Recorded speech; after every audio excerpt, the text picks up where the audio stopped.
Au cours de la deuxième audience en contentieux électoral devant la Cour suprême de justice, la CCU agissant au profit du candidat Dié Kakasongo dénonce des actes de subordination de la part du député Christophe Lutundula à l'endroit des agents électoraux de Katakokombe à son seul profit, chose que ne s'explique pas son avocat conseil.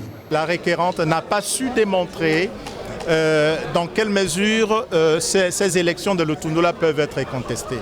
Il n'a apporté la preuve d'aucun grief pour contester justement ces élections.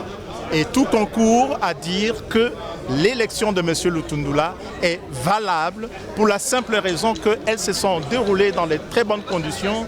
Les membres du bureau, aussi bien que les témoins et ceux de la partie qui contestent, ont librement signé ce procès-verbal qui n'a jamais été contesté à ce jour.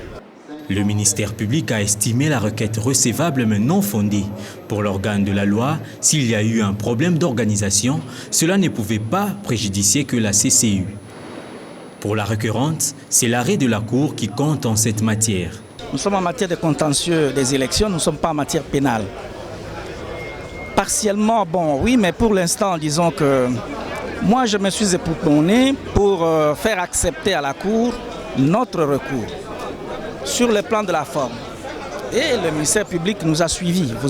L'audience a été publique. Le ministère public estime que notre recours est recevable. Bon, quant au fond, le ministère public a donné son avis. Je pense qu'il appartiendra à la juridiction qui a pris l'affaire en délibéré de pouvoir se prononcer sur base du dossier qui lui est soumis et qu'il a pris en délibéré. La Cour devra rendre son verdict sur cette affaire dans les jours qui suivent.